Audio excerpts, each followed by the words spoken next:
అందరికీ నమస్తే. మన రాష్ట్ర ఆర్థిక పరిస్థితి ఏంది? మనం ఎంత దివాలా తీసి ఉన్నాము? మనల్ని ఎవడన్నా నమ్ముతుండా? నమ్ముతలేడా? ఇక్కడ ఏదైనా వ్యాపారం చేస్తే నడుస్తదా? ఈ పరిపాలన మీద జనాలకు లేకపోతే వ్యాపారస్తులకు పక్క రాష్ట్రాల్లో ఎంత నమ్మకం ఉంది? ఎంత కాన్ఫిడెంట్ ఉంది? తెలంగాణలో మనం ఏమైనా చేయగలమన్న కాన్ఫిడెంట్ ఉంది. ఇట్లాంటి చాలా విషయాలు ఒక్క విషయంతోనే తెరతెల్లమైపోయినాయి. దీనికి ఏ సర్వేలు, జనాలకు అర్థం కాని కాగ్ రిపోర్ట్‌లు, లేకపోతే ఇంకేదో పర్ క్యాపిటా ఇన్‌కమ్ లెక్కలు, జీఎస్టీ లెక్కలు, వీఎస్టీ లెక్కలు, వ్యాట్ లెక్కలు ఏం అవసరం లేదు. ఒకే ఒక ఇష్యూతో మన రాష్ట్ర ప్రభుత్వం పైన, వీళ్ళ పరిపాలన పైన, వీళ్ళ వీళ్ళ వీళ్ళకున్న ఈ పరిపాలన పైన, ఈ గవర్నమెంట్ పైన అసలు ఎంత నమ్మకం ఉంది? ఆ నమ్మకమే తెలంగాణను డెవలప్‌మెంట్ చేస్తది. ఆ నమ్మకమే తెలంగాణను బతికిస్తది. ఆ నమ్మకమే తెలంగాణను వెలిగిస్తది. వీళ్ళు 2047 రైజింగ్ అని చెప్తున్నారు కానీ 2025 ఇప్పుడు ఈ 25లో రైజింగ్ కాదు. 23 నుంచి 25 వచ్చే వరకే మొత్తం ఎంత దివాలా దేశమో చెప్పే లెక్కలు బయటకు వచ్చినాయి. అన్ని విషయాలు మాట్లాడదాం. మన రాష్ట్రం బాగుండాలని మనమంతా కోరుకోవాలి. మన రాష్ట్రం మంచిగా ఉండాలి. ఇక్కడ వచ్చి నలుగురు వ్యాపారం చేస్తే, 4 షాపులు పడితే, 4 కంపెనీలు వస్తే, 4 ఉద్యోగాలు వస్తే అది మనకు మంచిది. గవర్నమెంట్‌కి 4 పైసలు వస్తే, 4 స్కీమ్ అమలు చేస్తే, జనాలకు 4 పైసలు వస్తే అది మంచిది. కానీ ఇప్పుడు అంతా రివర్స్ అవుతుంది. అందుకే చాలా ఇంపార్టెంట్ వీడియో ఇది. అందరికీ షేర్ చేయండి. మనం ఎంత దివాలా తీసినాం, కనీసం దివాలా తీసినామో తెలిస్తే జనం మానసికంగా ప్రిపేర్ అవుతారు. ఈ ప్రభుత్వం మీద వాళ్ళు కూడా ఒక అంచనాకు వస్తారు. కాబట్టి సబ్స్క్రైబ్ చేసుకోవడం మర్చిపోవద్దు. మీరంతా సబ్స్క్రైబ్ చేస్తేనే మేము ముందు పోయేది. కాబట్టి సబ్స్క్రైబ్ చేయండి. నేను చెప్తున్న లెక్క ఇది. ఇదేందో కాదు, మద్యం షాపులకు సంబంధించిన లెక్క ఇది. మందు షాపులకు సంబంధించిన లెక్క. యాక్చువల్గా 2025లా 23 2 సంవత్సరాలకు ఒకసారి రెన్యువల్ అవుతుంటాయి. 2 సంవత్సరాలకు ఒకసారి ఈ వైన్ షాప్లో వేలం నడుస్తూ ఉంటుంది. అప్పుడు ఒక షాప్కు 2 lakhs రూపీస్ పెట్టి డిపాజిట్ పెట్టి అప్లికేషన్ పెట్టినారు. ఇప్పుడు 3 లక్షలు చేసిన దాన్ని. వీళ్ళకి నమ్మకం లేకనే 3 లక్షలు చేసినారు అనిపిస్తుంది ఇప్పుడు చూస్తే. ఎందుకంటే 2023 నుంచి చూద్దాం మనం. 2023, 25 2 సంవత్సరాలకు గాను 1,30,000 దరఖాస్తులు వచ్చినాయి. అప్పుడు షాప్స్ ఉండేది 2,620 షాప్సే. ఎప్పుడైనా ఇవే పెరగలే. అప్పటికిప్పటికి 2,620. ఇప్పుడు బెల్ట్ షాపులు పెరిగినాయి. ఈ షాపులు పెరిగితే ప్రభుత్వానికి, జనాలకు తెలిసిపోతుంది, వైన్ షాపులు పెరిగిన లెక్క తెలిసిపోతుంది. కాబట్టి ఆ షాపులు పెంచకుండా చాలా తెలివిగా బెల్ట్ షాపులు పెంచేసిండ్రు. అంతకుముందు ఒక్కొక్క ఊరిలో 1-2 బెల్ట్ షాపులు ఉండేది. వీళ్ళు వచ్చిన తర్వాత మొత్తం బెల్ట్ షాపులు ఒక్కొక్క ఊళ్ళో 6 బెల్ట్ షాపులు, 7 బెల్ట్ షాపులు, గల్లీకి ఒక belt shop, kirana shop, puncture shop, paan shop, అన్నిట్లో బెల్ట్ షాపులు అయిపోయినాయి. ఎందుకంటే ఇన్కమ్ కావాలి. ఈ గవర్నమెంట్ నడుస్తున్నది కేవలం లిక్కర్ ఇన్కమే. రాష్ట్రం దివాలా తీసింది అందరికి తెలుసు. రేవంత్ రెడ్డి చెప్పేసాడు కదా ఏం లేదని. అసలు వచ్చే ఇన్కమే లేదు. ఇప్పుడు పాత మేము ఏదో ఉందనుకుని వస్తే లంకి బిందెలు ఉన్నాయని వస్తే ఉత్త కుండలే ఉన్నాయి అనేది ఒకటి. కానీ ఇప్పుడు ఇన్కమ్ పడిపోయింది అంటే అది మీ వ్యవహారమే, మీ చేతగాని వ్యవహారం. ఇది క్లియర్ కదా. మన ఇన్కమ్ పడిపోయింది. ఒక కుటుంబం గవర్నమెంట్ రెండు ఒకటే. ఒక కుటుంబంలో ఇన్కమ్ పడిపోయింది, ఒక కుటుంబానికి పైసలు వస్తలేవు అంటే ఏంది? వాళ్ళు పని చేస్తలేరని అర్థం. లేకపోతే పని చేసే ఓపిక ఉన్నా బయట పని దొరుకుతలేదని అర్థం. ఇప్పుడు ఈ గవర్నమెంట్కు డబ్బులు వస్తలేవంటే ఈ గవర్నమెంట్లో పనితనం లేదని అర్థం. ఈ గవర్నమెంటు ఆ డబ్బులు సమకూర్చుకునే, సంపాదన సృష్టించే మార్గంలో లేదని అర్థం. ఇప్పుడు 2,620 షాప్స్కు 2023లో అప్పుడు కేసీఆర్ గవర్నమెంట్లో 1,30,000 దరఖాస్తులు వచ్చినాయి. 1,30,000 దరఖాస్తులు గాను 2 లక్షల రూపాయల చొప్పున మొత్తం 2,640 కోట్ల రూపాయలు వచ్చినాయి గవర్నమెంట్కి వస్తే సంతోషమే. వీళ్ళ జేబులకు పోతే నష్టం తెలంగాణకి. గవర్నమెంట్కి వస్తే వాటిని కరెక్ట్గా యూటిలైజ్ చేస్తే లాభమే. అది దేనికో దానికి.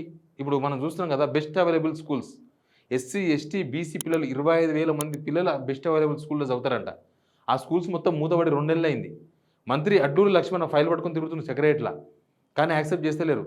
జస్ట్ 280 కోట్లు 300 కోట్లు ఉన్నాయి. అవి ఇచ్చేస్తే స్కూల్స్ యథావిధిగా అవుతాయి. మొత్తం గేట్లు లాకేసుకున్నాయి. ఇప్పుడు బెస్ట్ అవైలబుల్ స్కూల్స్ 25,000 మంది పిల్లలు రోడ్డు మీద పడేసింది, ఎస్సీ, ఎస్టీ, బీసీ పిల్లల్ని. ఈ గవర్నమెంట్కు అసలు ఒక సూది కూర్చున్నట్టు కూడా లేదు. ఎంత పెద్ద వ్యవహారం. 25,000 మంది పిల్లలు అంటే ఏంది అది లెక్క? అసలు నిజంగా గవర్నమెంట్ కనుక ప్రియారిటీ ఉంటే మొత్తం ఆపేసి, అవసరమైతే వాళ్ళ జీతాలు ఆపేసుకొని, ఎమ్మెల్యేలు, మినిస్టర్లు 2 నెలలు ఆపుతారా, 3 నెలలు ఆపుతారా, 6 నెలలు ఆపుకుంటారా, సంవత్సరం ఆపుకుంటారా, సంబంధం లేదు. అవన్నీ ఆపుకొని బెస్ట్ అవైలబుల్ స్కూల్స్కి డబ్బులు కట్టాలి. దాదాపు 20 days అయింది స్కూల్ లేదు పిల్లలకి. దసరా ముందు అయిపోయింది, దీపావళి కూడా అయిపోయింది. ఇప్పటిదాకా కనీసం డబ్బులు ఇద్దాము, ఆ స్కూల్స్ ఓపెన్ చేపిద్దామన్నా అదే లేదు వీళ్ళకి. ఇక 2,640 కోట్లు వచ్చినాయి. అదే 2025 27లో ఇప్పుడు స్టార్ట్ అయింది కదా, రేపు 27 నాడు 27వ తేదీ నాడు డ్రా తీస్తారంట. దానికి అవే షాపులకు 95,137 అప్లికేషన్లు వచ్చినాయి. ఇక్కడ చూడండి, 1,30,000 దరఖాస్తులు ఎక్కడ, 95,000 దరఖాస్తులు ఎక్కడ అంటే 35,000 మంది డ్రాప్ అయినరు. 35,000 దరఖాస్తులు తగ్గినాయి. యాక్చువల్గా మంచిగా ఉంటే దందా నడుస్తుంది. అంటే ఇప్పుడు తెలంగాణలో నడిచే దందా అది ఒక్కటే నడుస్తుంది, మిగతా దందాలన్నీ పడిపోయినాయి. అది పెరుగుతలే, పడిపోకుండా నిలబడ్డది అట్లా. ఇంకా మన వాళ్ళు స్టాండర్డ్గా ఉన్నారని అర్థం. దానికి 95,000 దరఖాస్తులు వస్తే 2,854 కోట్లు వచ్చినాయి. మళ్ళీ ఇక్కడనేమో 2 lakhs రూపీస్ తీసుకున్నారు షాప్కు, ఇక్కడ 3 lakhs రూపీస్ తీసుకున్నారు. అంటే అమాంతం 50% పెంచిర్రు. 2 lakhsది 1 lakh పెంచిర్రు, పెంచి 3 lakhs చేసినారు.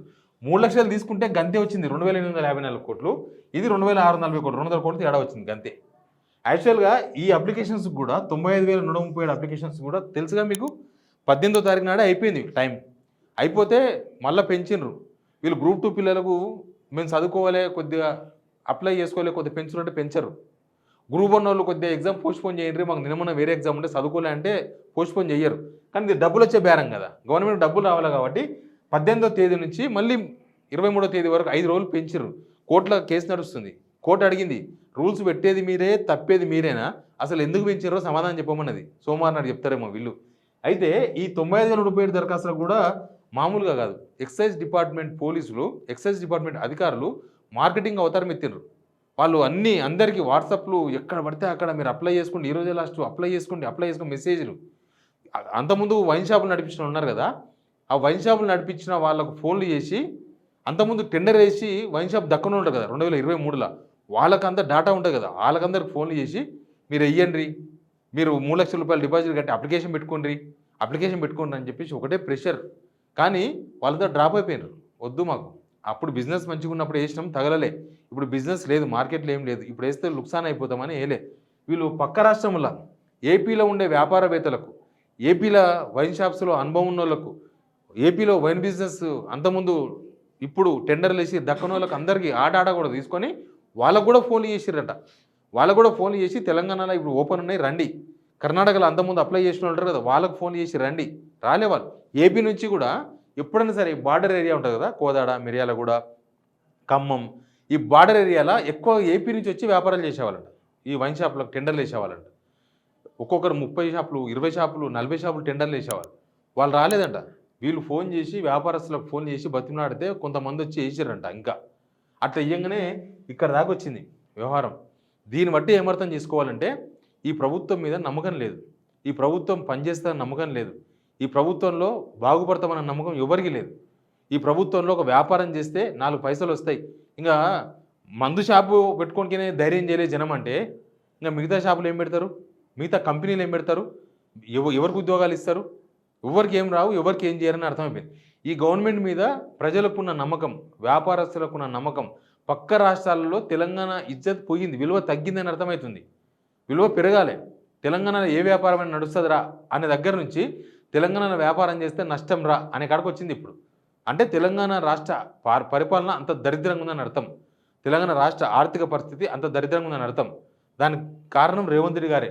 ఆయననే కదా, అప్పులు పుడతలేవు, కోస్తే కూడా రూపాయి వెళ్ళదు, ఏడున్నాయి మొత్తం నిజంగా కూడా దివాలా తీసింది. వీళ్ళకి ప్లానింగ్ లేక దివాలా తీసింది. రాష్ట్రానికి ఇన్కమ్ తగ్గి కాదు, అప్పులు చేసిరు కదా, 2,81,000 కోట్ల అప్పు చేసిరు కదా, మొత్తం సంవత్సరంలో చేయాల్సిన 49,000 కోట్ల అప్పు 6 నెలలనే మొత్తం క్లోజ్ చేసినారు కదా. నెక్స్ట్ 6 months ఎడబడుతో కూడా తెలియదు. ఇట్లా మొత్తం ఇప్పుడు రేపు 3వ తేదీ నుంచి ఈ కాలేజీలు, ఇంజనీరింగ్ కాలేజీలు మొత్తం, ఈ ప్రొఫెషనల్ కాలేజెస్ మొత్తం బంద్. ఫీజు రింబర్స్మెంట్ ఇస్తామని ఇయ్యలే వాళ్ళకి. హాస్పిటల్స్ కూడా వేచి చూస్తున్నారు, ఇస్తామన్నారు, ఇంకా ఇవ్వలేదు, ఏం చేయాలి, ఆరోగ్యశ్రీ కూడా బంద్ చేస్తామని. ఇట్లా మొత్తం అందరూ ప్రభుత్వం మీద నిరసన రెడీ అవుతున్నారు. వీళ్ళు కనీసం ఇప్పుడు 4,000 రూపాయలు పెన్షన్ ఇచ్చిన వాళ్ళు కాదు, మహిళలకు 25,000 రూపాయలు ఇచ్చిన వాళ్ళు కాదు, పోనీ తులం గోల్డ్, తులం బంగారం ఇస్తారు అది ఇచ్చిన వాళ్ళు కాదు, ఏమీ వేయలేదు వీళ్ళు. ఓ రోడ్ వేయలే, ఓ బిల్డింగ్. ఇప్పుడు వీళ్ళు ప్రచారం చేస్తున్నారు కదా, 4th సిటీ, గ్రీన్ఫీల్డ్ హైవే, ఒక ఇటుక పిల్ల కూడా లేదు ఆడ. పోయి వెతుక్కుంటా పోతే 4th సిటీ దొరకదు ఎవరికి, అది లేదు కాబట్టి దొరకదు. అట్లాంటి అంత వరస్ట్ సిచ్యువేషన్లో ఉన్నాం. అందుకే రియల్ ఎస్టేట్ అయితే పడిపోయింది, కానీ మిగతా బిజినెస్లు కూడా నడిచే పరిస్థితి లేదు. తెలంగాణ ఇంత దీనావస్థకు వచ్చింది. పాలసీ లేదు ప్రభుత్వానికి, ప్రభుత్వం మీద నమ్మకం లేదు, ప్రభుత్వాన్ని ఎవడూ నమ్మతలేడు. ఇంకా నమ్మకం కోల్పోయిన ప్రభుత్వం. నిజంగానే మొన్న ఎవరో చెప్తున్నారు, ఎవరో మనోళ్ళే, ఏదో సంఘములు ప్రజా సంఘములు మాట్లాడుతున్నారు. పైసలు లేనప్పుడు, పరిపాలన చాతగానప్పుడు, పైసలు సృష్టించలేనప్పుడు రాజీనామా చేస్తే, కనీసం ఆయన ప్లేస్‌లో ఇంకెవరైనా వస్తే వాళ్ళన్నా ఏమైనా చేస్తారేమో తెలంగాణకు. ఇప్పుడు చాత కాకుండా మేము ఇంకా 5 సంవత్సరాలు ఉండాలని ఎందుకు అనుకోవాలి? కనీసం రేవంత్ రెడ్డిని దింపి ఇంకెవరికైనా ఇయ్యండి. ఒక సీనియర్‌కి ఇయ్యండి. ఆయన ఏమైనా ప్రయోగం చేస్తాడేమో. ఆయన ఏమైనా తెలంగాణకి ఏమన్నా కొద్దిగా ఇన్‌కమ్ పెంచే ప్రయత్నం చేస్తాడేమో. కానీ మొత్తం చేతులెత్తేసి కూర్చున్న ఆయనతోని ఎందుకు నడిపిస్తారు? ఎందుకు అనవసరంగా తెలంగాణ దివాలా తీపిస్తారని అడిగిండు ఆయన పెద్ద మనిషి. నిజంగా అట్లాంటి సిట్యుయేషనే ఉంది ఇప్పుడు. కానీ ఈ ఈ ఒక్క సంఘటన చాలు. తెలంగాణ ఇజ్జత్ ఎత్తబోయింది. ఇజ్జత్ కమాలయిందంటారు మనం కరెక్ట్‌గా చెప్పాలంటే. పక్క రాష్ట్రాల్లో కూడా నమ్ముతలేరు. సొంత రాష్ట్ర ప్రజలు నమ్ముతలేరు. ఎవరు నమ్ముతలేరు. ఈ గవర్నమెంట్ నమ్మి ఏం పని చేసినా రూ. 4 పెట్టుబడి పెడితే అనవసరంగా లాస్ అయితాం అనే ఒపీనియన్ ఎందుకొచ్చిందనేది ఆలోచించదగ్గ విషయం. Please subscribe signal TV.